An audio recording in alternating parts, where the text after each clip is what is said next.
El tema que ahora vamos a ver es precisamente hipertensión arterial, y el COVID, ¿no? Más que todo quisiera tener un diálogo con todos ustedes.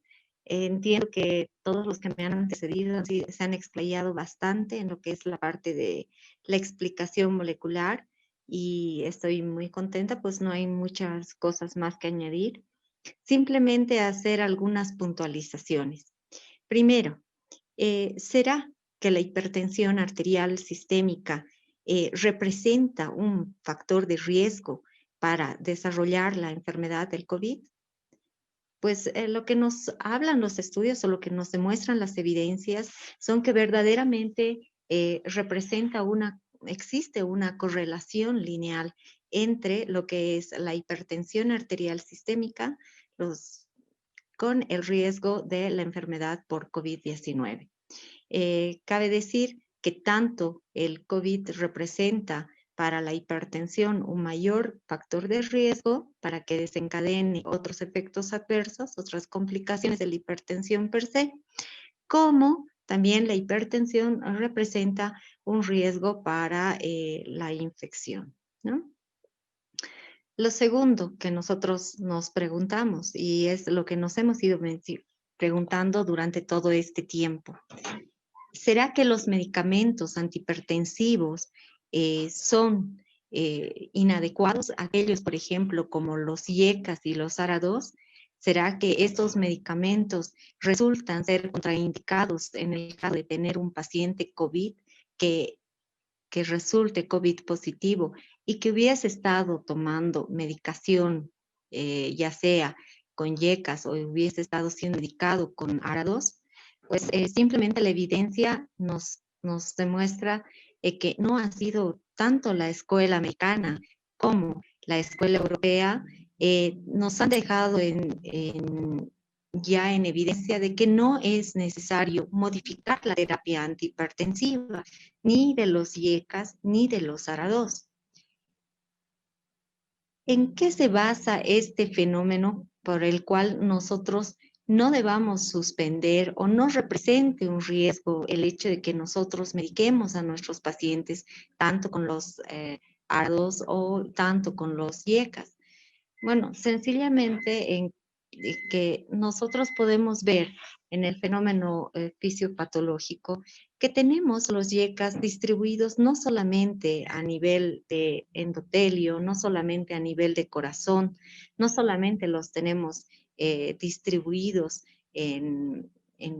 dentro de lo que son los receptores de nivel renina-angiotensina, a nivel renal y demás, sino que al mismo tiempo, al unísono, a partir desde el 2000 para adelante, se han venido utilizando la teoría de los IECA2, eh, formando así un sistema antagónico, si queremos, de los IECAS mismos.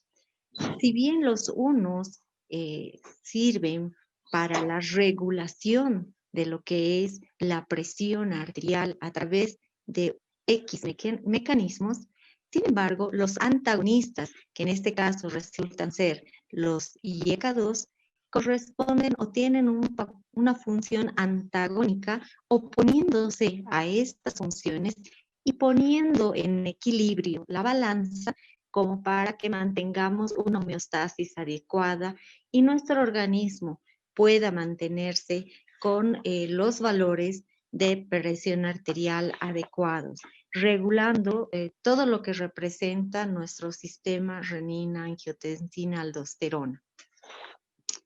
Por otro lado, la otra pregunta que nosotros nos preguntamos, ¿será que los IECAS o los ARAS van a provocar lesión, injuria o algún tipo de lesión a nivel miocárdico en nuestros pacientes? Pues la respuesta sencillamente es no.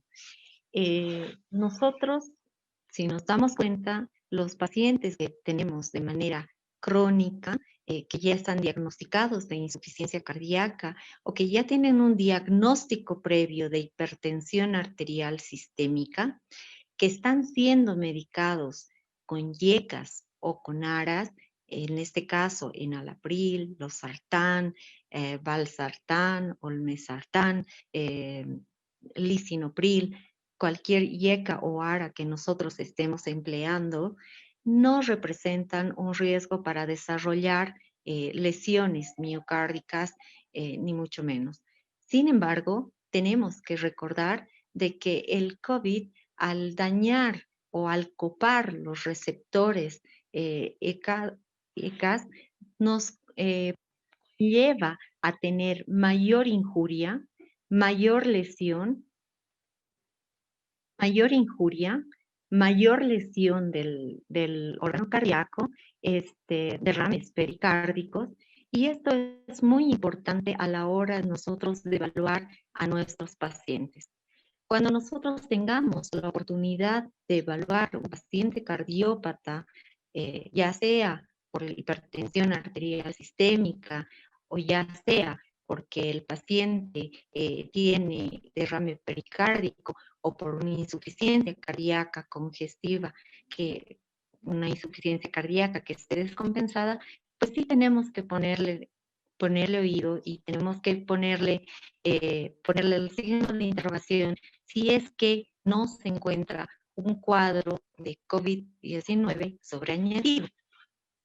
Por otro lado, si nosotros tenemos un paciente que debuta un paciente joven que debuta con una elevación del segmento ST y cuyas enzimas cardíacas no denotan actividad, o tenemos una persona que empieza a tener derrame pericárdico, o una persona que de pronto no tenía una cardiopatía previa, pero desencadena una insuficiencia cardíaca congestiva, pues tenemos que interrogarnos si esta persona no está siendo afectada por el virus, no tiene afectación por esta condición.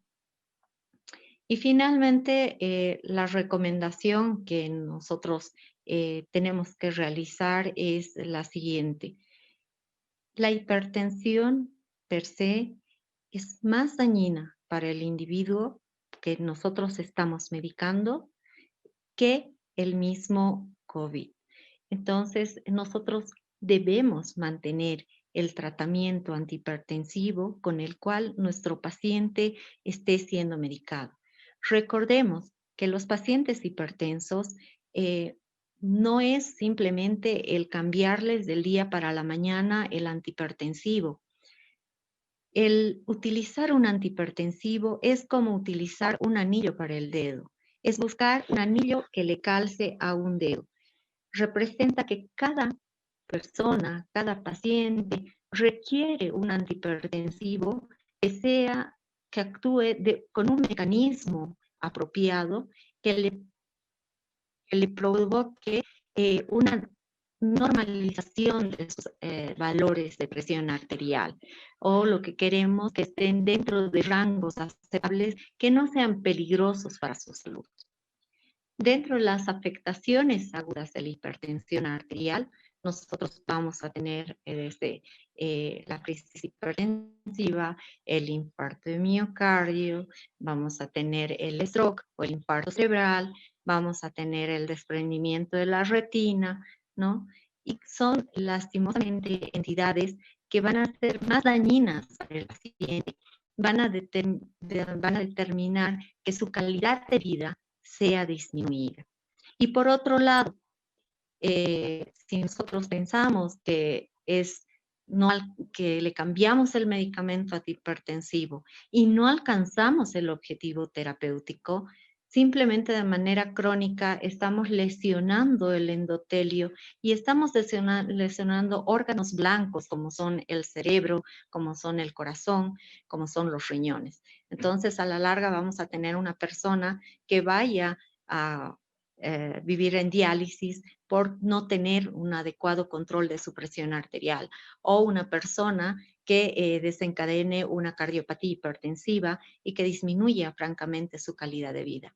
O a nivel cerebral vamos a tener también una persona que tenga una demencia, vamos a tener una persona que tenga otro tipo de alteraciones que realmente van a menguar la calidad de vida de este individuo. Por eso es muy importante en esta ocasión recordarles estos tres aspectos fundamentales. Primero, que la hipertensión evidentemente nos va a llevar a a ser más propensos a tener el COVID. Vamos a estar, va a haber una relación básicamente directa por los receptores YECA. Segundo, que la medicación que estén recibiendo nuestros pacientes no es necesario cortarla. Si están bien controlados, simplemente necesitamos mantenerla.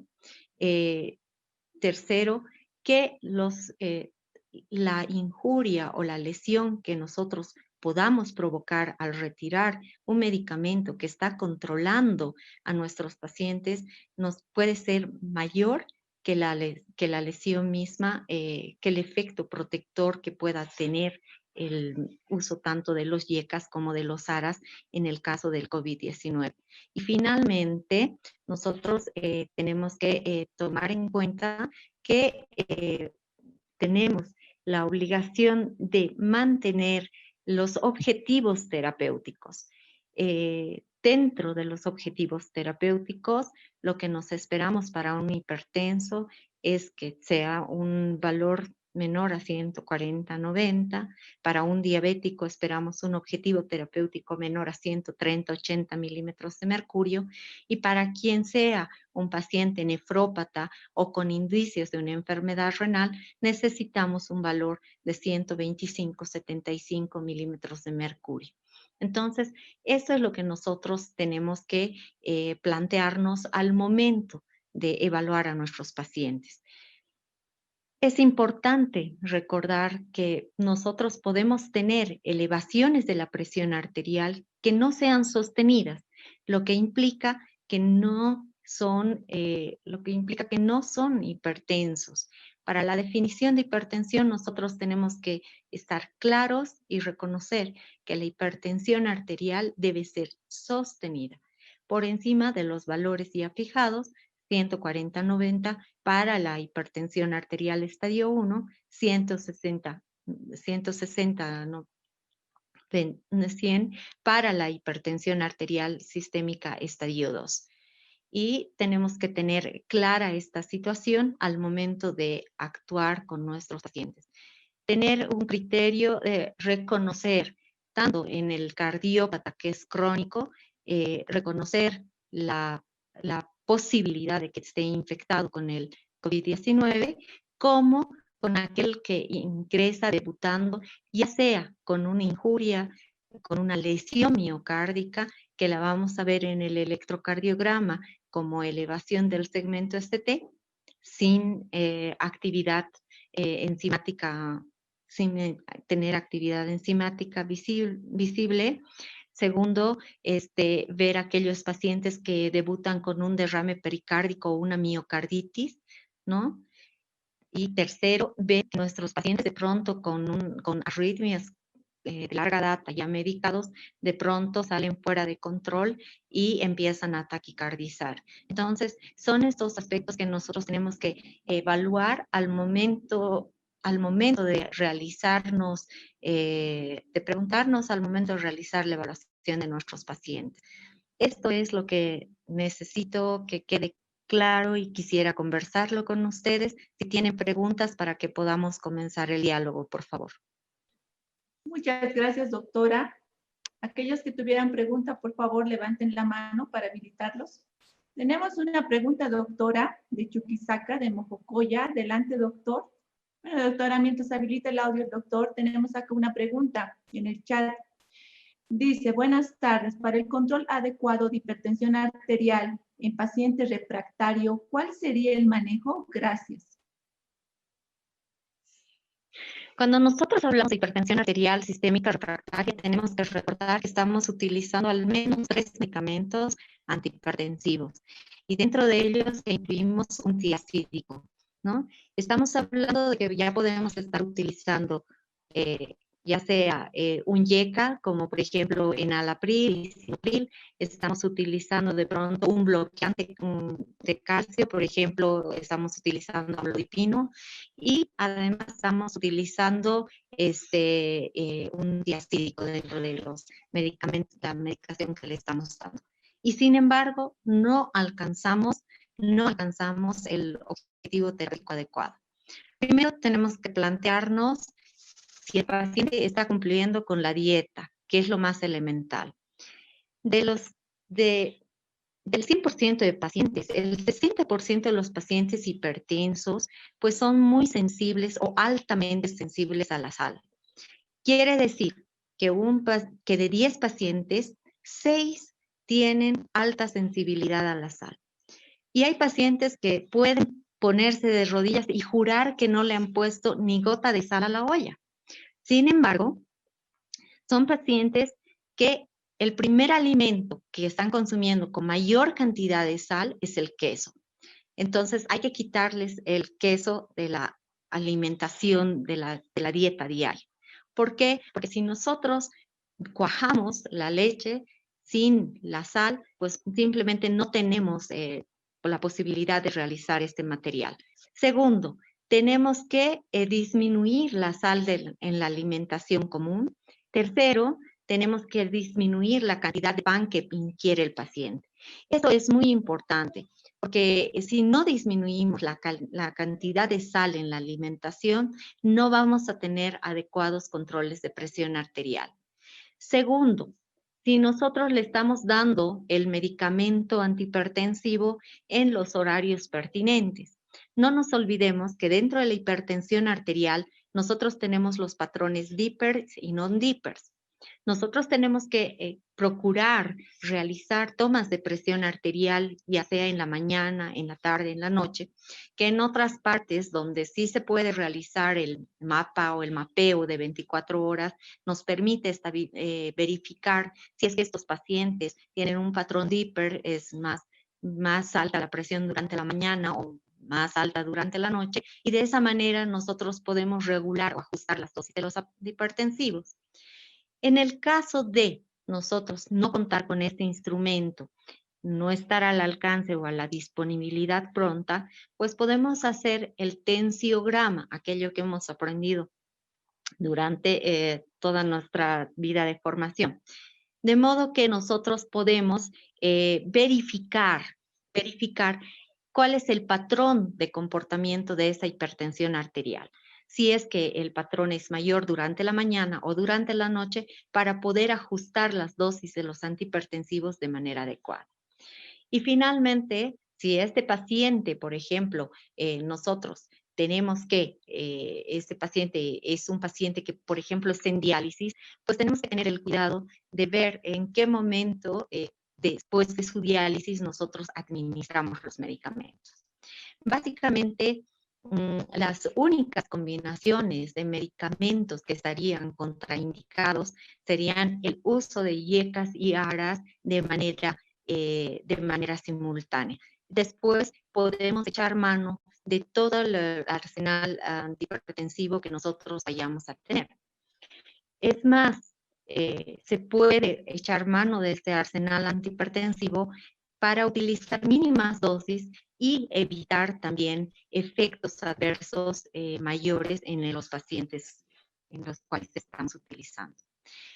Los pacientes que tienen mayor propensión a la hipertensión arterial refractaria, pues por factores raciales se consideran la raza negra.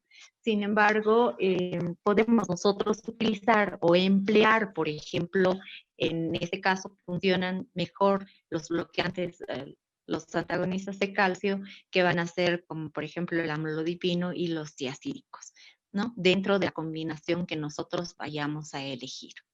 Muchas gracias, doctora. Tenemos acá otra pregunta del participante Roger Paul. Adelante, doctor. Buen día, doctora. Le habla el doctor Roger Méndez, acá de Santa Cruz. Tengo una consulta y una duda. Por ejemplo, tenemos un paciente de 55 años de edad con tratamiento de losartán de 50, una cada 12 horas, y hidroclorotiazida de 50 miligramos, una al día. El paciente es diagnosticado con COVID y es ingresado en la sala de pacientes con COVID positivo, ¿no? Y durante su estadía, la presión, el paciente se ha mantenido estable durante 5 años, ¿no? No ha tenido, se le ha podido controlar la presión, pero en la estadía hospitalizado empieza a subir la presión y en este caso, en el tratamiento que se da para el COVID, todavía se emplea la hidroxicloroquina, ¿no? Y en dependencia del patrón que pueda causar en el electrocardiograma, ¿qué recomendación nos daría de iniciar otro tratamiento antihipertensivo o cambiar el tratamiento que es exclusivo para COVID, doctora? Un abrazo, un saludo para esta hermosa tierra, Caquetán. Y bueno, si la hipertensión arterial sistémica de tu paciente está dentro del objetivo terapéutico, me refiero a, es menor a 140/90 en caso de que solamente tenga hipertensión.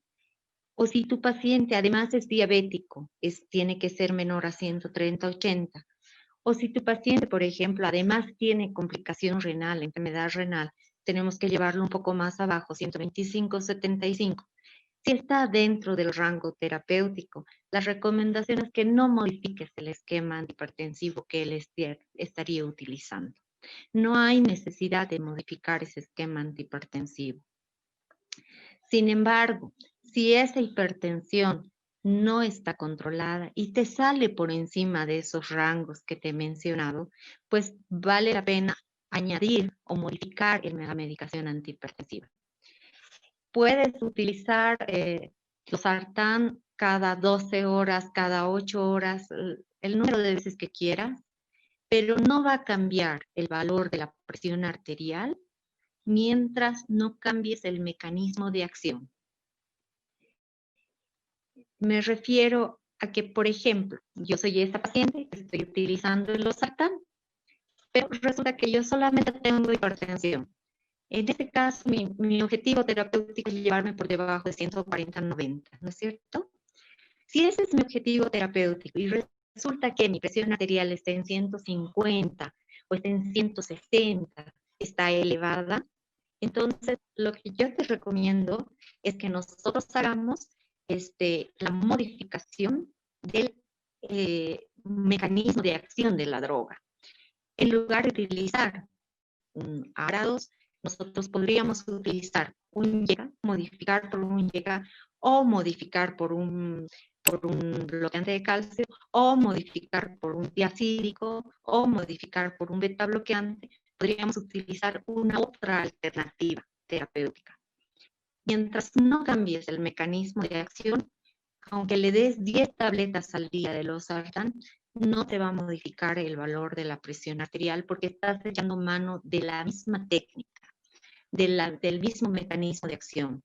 Entonces, si el objetivo es alcanzar una meta terapéutica, no importa el mecanismo de acción en el que necesites, al que mejor se acoja para tu paciente. Lo que habíamos hablado de buscar un anillo del dedo. En el caso de los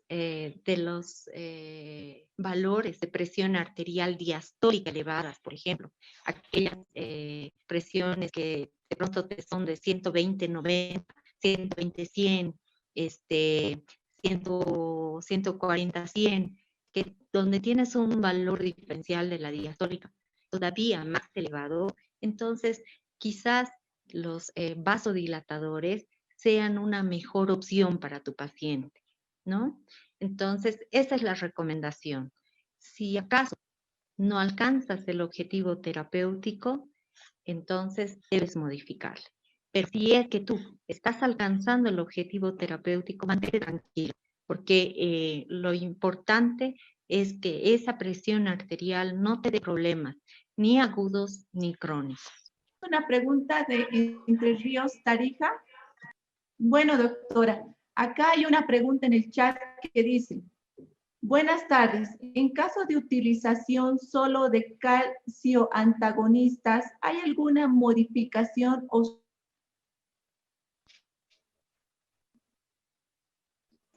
Sí, doctora, aquí el doctor le va a preguntar. Doctora, buenas tardes. Bueno, en la utilización creo que ya lo respondió el tema de la utilización, solo el tema de calcio antagonistas, el caso del amlodipino, ¿no? Aparentemente digo que evidentemente se puede utilizar, así que esa era mi pregunta, si un paciente solo tratado con calcio antagonista, si había que modificarlo o no. Sí, si tu paciente, el calcio antagonista que estás utilizando, consigues el objetivo terapéutico, no te afanes, mantén ese tratamiento, no requieres modificarlo. Pero si es que no alcanzas ese objetivo terapéutico, la meta terapéutica, recordamos nuevamente, para el hipertenso 140-90. Si eso, además, es un paciente diabético debajo de 130-80. Y si además es nefrópata, si tiene ya una complicación renal, necesitas llevarlo un poco más abajo, 125-75. Entonces, si no tienes, si estás dentro de los objetivos terapéuticos, no te esfuerces por modificar el tratamiento, ¿sí? Con el antihipertensivo con el que esté, déjalo con el antihipertensivo con el que esté.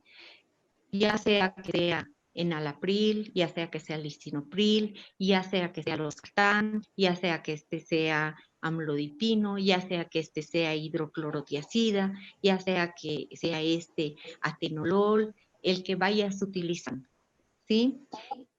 Esa es la recomendación. O sea, no te afanes mientras estés dentro del rango terapéutico. Si estuvieses fuera del rango terapéutico, sí necesitas intentar asociar o modificar el mecanismo de acción. No te va a servir de mucho darle más de lo mismo. Seguir por el mismo camino, seguir con el mismo mecanismo de acción, no te va a ayudar a bajar más la presión arterial. Si yo estoy medicada con el enalapril y estoy con una presión arterial fuera de rango en 160-90 y me subes 2 enalapriles al día o 3 enalapriles al día, así me des 10 o 20 enalapriles al día, si sigues con el mismo mecanismo de acción, no me vas a bajar la presión arterial, no te va a servir de nada. Lo que sí te va a servir es cambiar el mecanismo de acción, ir por otro camino, ir por otra vía, por otra ruta. Entonces, si ves que el enalapril que me estás dando no ayuda a alcanzar el objetivo terapéutico, sí puedes agarrar y puedes modificarme, ya sea por un ARA, ya sea por un bloqueante de calcio, ya sea por un tiacídico. También puedes ver la posibilidad de asociar. Bien, entonces esto es muy importante. Mientras estés dentro del rango terapéutico, no te afanes. Tanto la escuela europea como la escuela americana te avalan como para poder mantener el tratamiento, ya sea con el enalapril o ya sea con el losartán. Esta es la dificultad con la que nosotros tropezamos cuando estamos en primeros niveles o en segundos niveles o cuando estamos en destinos un poco alejados, pues porque sencillamente nos dan aquello que está a mayor alcance y lo más adecuado, el antihipertensivo ideal es aquel que está al alcance de la mano de tu paciente. No sirve de nada que tú lo mediques con valsartán, con mesartán, con una molécula extra, super, non plus ultra, ¿sí? Si es que él no va a poder conseguir. Va a va a poder comprar una tableta en la semana y de pronto el resto ya no. Sí le sirve a él aquel medicamento que esté al alcance de su bolsillo, que sea accesible para él, que lo pueda, que digamos estoy en Caranavi y lo único que hay es enalapril, losartán y amlodipino. Tengo que empezar a trabajar con esos fármacos, ¿está bien? Pero siempre recordando que debes alcanzar el objetivo terapéutico. Y para alcanzar el objetivo terapéutico, 2 cosas te van a fallar. Una, la alimentación en el paciente, el no disminuir la ingesta de la sal, y la segunda, el no tener un adecuado apego al tratamiento farmacológico. Muy bien, muchas gracias, doctora. A ti las gracias por la pregunta. Doctora de aquí de Mojocoya, del departamento de Chuquisaca, agradecerle por la conferencia y le quería consultar con respecto al cambio que se ha realizado en el diagnóstico de la hipertensión. Años antes utilizábamos como diagnóstico 140-90 como cifras ya para hablar de hipertensión en estadio 1. Pero ahora según las normas reducieron esto y creo que ya un hipertenso debe ser a partir de los 130 para arriba y de 85 la diastólica. ¿Cómo lo están llevando ustedes? ¿Están acatando esta normativa o no? Porque nosotros como primer nivel nos amplía más los casos de hipertensos y bueno, la parte también de la medicación que debemos dar. Y otra consulta más, nuestros hipertensos ya toman su antihipertensivo de manera rutinaria, pero sería necesario añadir la aspirina a su tratamiento como método preventivo. Esa sería mi duda. Gracias, doctor. Perdón, la última parte de la pregunta, ¿sería conveniente añadir? La aspirina. La aspirina a dosis de 100 miligramos. Ajá. Muy bien. En cuanto, digamos, a los valores de la presión arterial, han surgido han tenido varios vuelcos, ¿no? Hemos ido reduciendo los valores de la presión arterial a medida que en el transcurso de los años, ¿sí? El sexto, el séptimo, el octavo consenso han ido disminuyendo los valores de presión arterial. Se considera un valor de presión arterial normal, aquel que es menor a 120/80, ¿no? Y consideramos como prehipertensión aquellos valores que están por debajo de 140/90 y a partir de 140/90 el estadio 1 y a partir de 160/100 el estadio 2. Entonces, estas modificaciones no se dan caprichosamente. Estas modificaciones hemos ido siguiendo en el tiempo, se dan a consecuencia de los puntos finales. ¿Cuáles son esos puntos finales? Esos puntos finales son el infarto agudo de miocardio y son el accidente, el stroke, el infarto cerebral. Entonces, estos puntos finales son los que, digamos, ayudan a determinar con qué cifras de presión arterial los individuos presentan menos cantidad de estos eventos. Y en el tiempo estas modificaciones, o sea, van a continuar dándose, han sido modificables, han sido perfectibles, todas ellas, ¿no? Y válidas. Y como te recordaba, el último consenso hacía referencia de que el valor normal de presión arterial es menor a 120/80 y es prehipertensión, un valor por debajo de 140/90 y a partir de 140/90 el estadio 1 y a partir de 160/100 el estadio 2. Finalmente, en el caso del uso de la aspirina para los pacientes, sí o sí el uso de la aspirina está indicado en lo que representa una prevención secundaria. ¿En qué sentido? Cuando encuentras un paciente que, por ejemplo, ha tenido un accidente isquémico transitorio, pues de tu consulta no se puede ir sin que no se lleve su aspirina, ¿no? El accidente isquémico transitorio es algún dato que tenga de focalización, ¿no? De alteración en la parte del sistema nervioso central, ¿sí? Que no tenga un respaldo tomográfico o en base a la imagen y que sea reversible. Entonces, este paciente que ha tenido un accidente isquémico transitorio, pues de tu consulta tiene que irse llevándose su aspirina. es per se su indicación de que debe llevar la aspirina como indicación de mantenimiento, como una prevención secundaria, es decir, para evitar que existan nuevos eventos. Por otro lado, en aquellos pacientes que nosotros tenemos con eventos isquémicos coronarios, con infartos agudos de miocardio, con cardiopatías isquémicas, ya sea con presentación crónica, pues sí, de forma secundaria, ellos deben utilizar sí o sí la aspirineta 100 miligramos de manera cotidiana, de manera diaria. Sin embargo, para la prevención primaria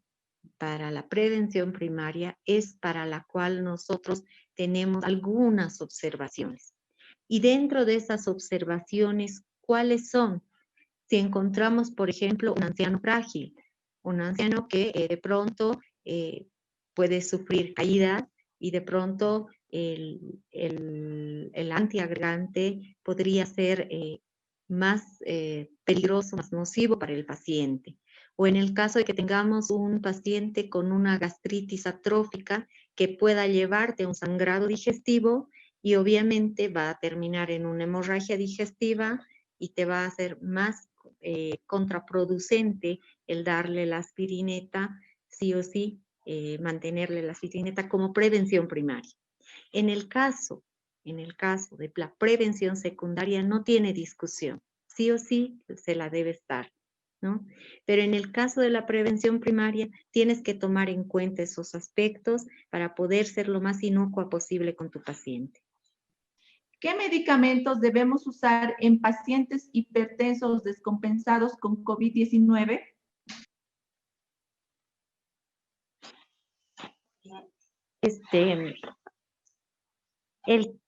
El mensaje claramente que hemos dado en toda la charla es aquel medicamento que le controle la presión arterial a tu paciente, aquel medicamento que te ayude a llevarlo a un valor de seguridad, a un rango de seguridad.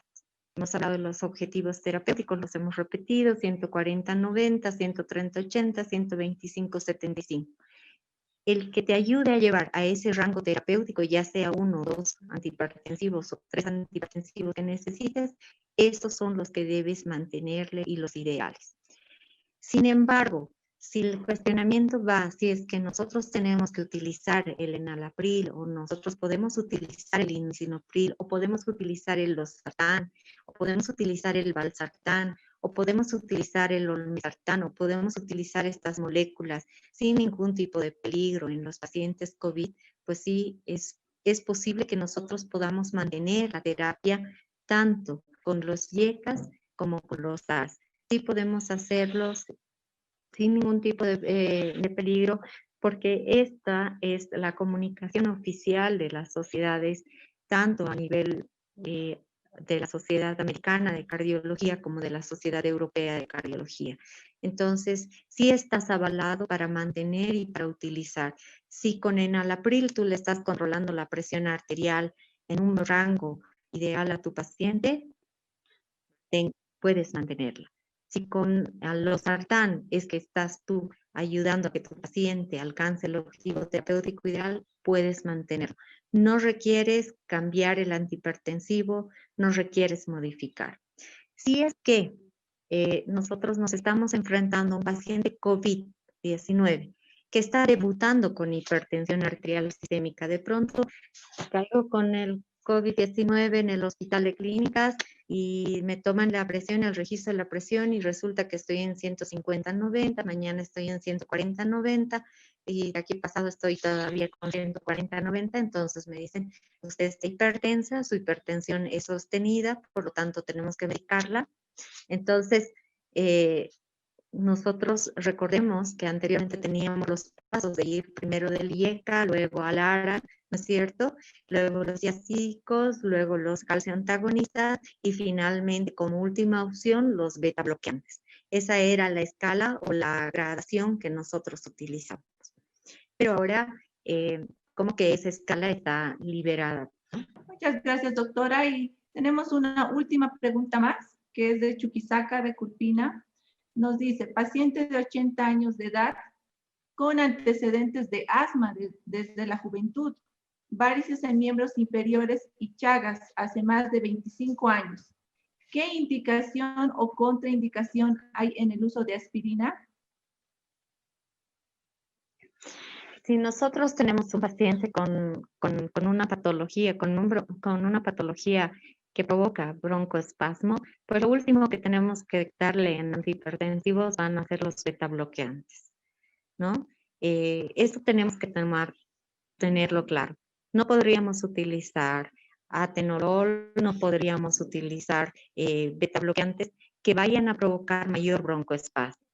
En el caso de la aspirina, tampoco nosotros podríamos utilizar, ya sabemos por qué, porque vamos a exacerbar el cuadro de broncoespasmo, tanto no solamente con la aspirina, también con el diclofenaco, también lo vamos a hacer con el ibuprofeno, también lo vamos a hacer con los AINES, valga la aclaración, ¿no?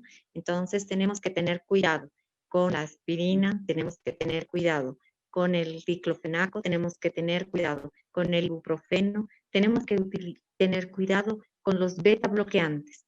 No podemos utilizar, por ejemplo, el atenolol en un paciente que esté con broncoespasmo, porque claramente nosotros vamos a tener una exacerbación del espasmo bronquial y sí lo vamos a llevar a mayor dificultad respiratoria, mayor dificultad respiratoria. Entonces, tenemos que prestar atención al momento de hacer estas prescripciones o combinaciones. Bueno, doctora, muchas gracias. Agradecer por la charla que nos ha brindado el día de hoy. Para todos los participantes, vamos a finalizar el encuentro de hoy. Mañana nos vemos a las 9:30, colegas. Muchas gracias por su participación. Muchas gracias a todos por la atención brindada. Gracias por haber hecho de esto más que todo un diálogo y una orientación para ustedes. Entiendo que están distantes a la lejanía. Uno a veces se siente, necesita el respaldo o la experiencia de otra persona y les agradezco por la confianza. Si en algún momento desean, pueden comunicarse también vía WhatsApp al 701-777-59 y estaré dispuesta a brindarles el apoyo que ustedes necesiten en este capítulo. Muy amables, muchas gracias.